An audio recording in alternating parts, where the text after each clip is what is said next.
दोस्तों, हम सब यह जानते हैं कि सबसे पहले काबा को मक्का में इब्राहिम अलैहिस्सलाम ने बनाया था।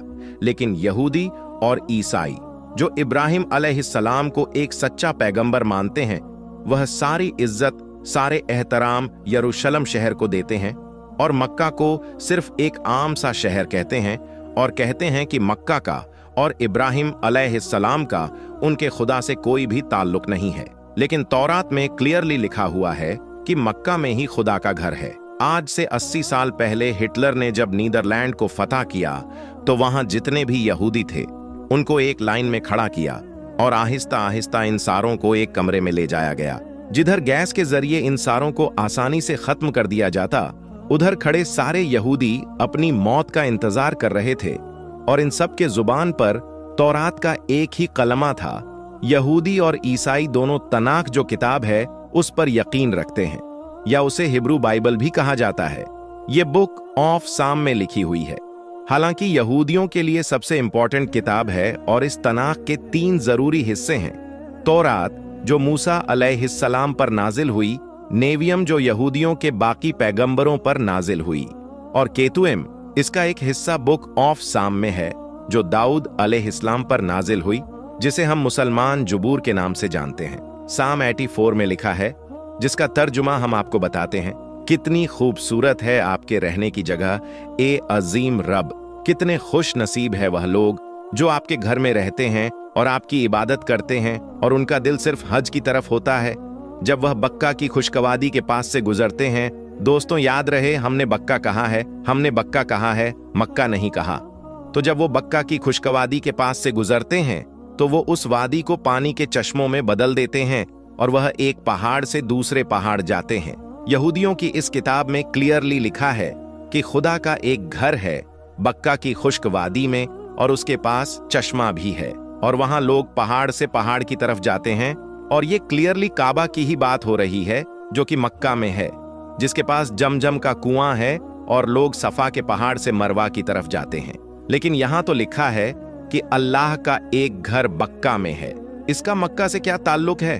तो दोस्तों ताल्लुक है, जैसे कुरान करीम में सूरह अल इमरान में अल्लाह तबारक व ताला फरमाता है कि कह दीजिए कि अल्लाह ने जो कहा है सच कहा है और पैरवी करो इब्राहिम की जो बिल्कुल सच्चे थे और मुशरिक नहीं है।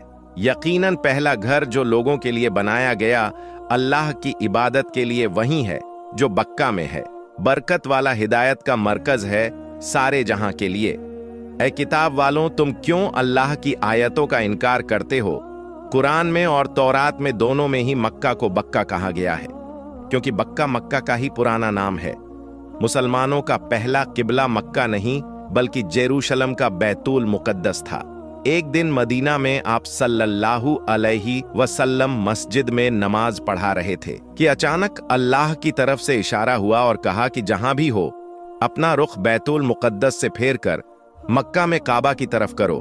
आप सल्लल्लाहु अलैहि वसल्लम ने नमाज के दौरान ही काबा की तरफ टर्न हुए और पीछे खड़े सारे सहाबा ने भी ऐसा ही किया, और इस तरह पहली दफा मुसलमानों का एक नया किबला बना।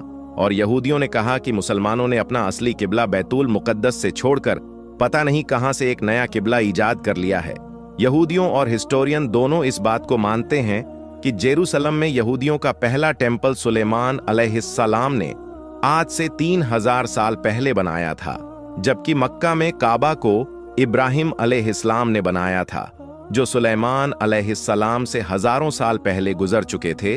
तो मुसलमानों ने कोई नया किबला ईजाद नहीं किया, बल्कि असली किबले की तरफ वापस गए हैं। यहूदी मजहब में इब्राहिम अलैहिस्सलाम ने इस्माइल अलैहिस्सलाम और उनकी मां हाजरा को रेगिस्तान में छोड़ दिया, जिसको आज बहुत सारे हिस्टोरियन हिजाज का इलाका समझते हैं, और इसी में मक्का भी आता है। यहूदियों के रिलीजन में इस्माइल अलैहिस्सलाम को इतनी इंपॉर्टेंस नहीं दी जाती जितनी इसहाक अलैहिस्सलाम को दी जाती है, और वह कहते हैं कि इब्राहिम अलैहिस्सलाम को इसहाक अलैहिस्सलाम को जीबाह करने का हुक्म दिया गया था, इस्माइल अलैहिस्सलाम को नहीं। लेकिन वह हमेशा से इस्माइल अलैहिस्सलाम और उनकी औलाद को नेक और सच्चे लोग समझते थे। काबा को बनाने से पहले मक्का का पहला नाम बक्का था और यहाँ ज्यादातर इस्माइल अलैहिस्सलाम की औलादें ही थीं। जैसे जैसे वक्त गुजरता गया आहिस्ता आहिस्ता बाकी सारे और भी मक्का में रहने लगे और यहाँ का नाम बक्का से मक्का में बदल दिया गया। आहिस्ता आहिस्ता लोग असली मजहब को छोड़कर बूतों की इबादत करने लगे और काबा को भी अजीब अजीब बुतों से भर दिया गया। रसूल अल्लाह सल्लल्लाहु अलैहि वसल्लम की उम्र मुबारक जब 35 साल की थी तो एक दिन बारिशों की वजह से काबा की छत अचानक गिर जाती है और मक्का के लोगों ने काबा को दोबारा बनाने का इरादा कर लिया, लेकिन सिर्फ हलाल पैसों से। जैसे ही वो काबा की टूटी दीवार बनने लगी तो उन्हें दीवार पर कुछ लिखा हुआ दिख गया जो बहुत अजीब था।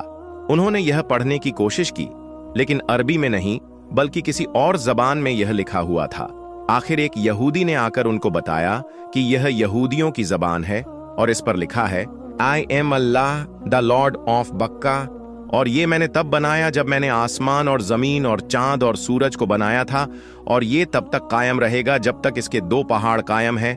और आज भी काबा के गिलाफ के ऊपर मक्का नहीं बल्कि बक्का लिखा गया है। काबा जब दोबारा मक्का वालों ने बनाना शुरू किया तो तब भी वह बुतों से भरा हुआ था। काबे की चाबी उस्मान बिन तलहा के पास रहती थी। पैगंबर बनने के बाद रसूल अल्लाह सल्लल्लाहु अलैहि वसल्लम ने जब उनसे चाबी मांगी तो वो हंसने लगे और कहने लगे कि चाबी, और मोहम्मद के पास और मजाक बनाने लगे। तो आप सल्लल्लाहु अलैहि वसल्लम ने कहा कि याद रखो, एक दिन ऐसा आएगा कि चाबी मेरे पास रहेंगी और जिसे मैं चाहूंगा वो चाबी दूंगा। तो कुरैशी ने कहा कि वो दिन सबसे बदतरीन दिन होगा। तो रसूल अल्लाह सल्लल्लाहु अलैहि वसल्लम ने कहा कि नहीं नहीं, वो दिन कुरैश के लिए सबसे इज्जत वाला दिन होगा। उसके कुछ ही दिन बाद आप सल्लल्लाहु अलैहि वसल्लम ने मक्का को फतह कर लिया और काबा की चाबी उस्मान बिन तलहा को वापस कर दी। इसके बाद मुसलमान अरब की सबसे ताकतवर फौज बन गए। प्यारे दोस्तों, हम उम्मीद करते हैं कि आप लोगों को यह पता चल गया होगा कि यहूदी मक्का क्यों नहीं जाते और मक्का को वह इतनी इंपॉर्टेंस, इतनी अहमियत क्यों नहीं देते, क्योंकि यह शुरुआत से ही अल्लाह की आयतों का इनकार करते आए हैं, अल्लाह के पैगंबरों को झूठा मानते आए हैं, नौज बिल्लाह। तो प्यारे दोस्तों, अगर आपको इसी तरह की इंटरेस्टिंग वीडियो चाहिए तो आप हमारे चैनल को सब्सक्राइब जरूर किया करें और इस वीडियो को अपने दोस्तों के साथ शेयर भी जरूर किया करें। हम मिलते हैं आपको अगली वीडियो में, तब तक के लिए अल्लाह हाफिज।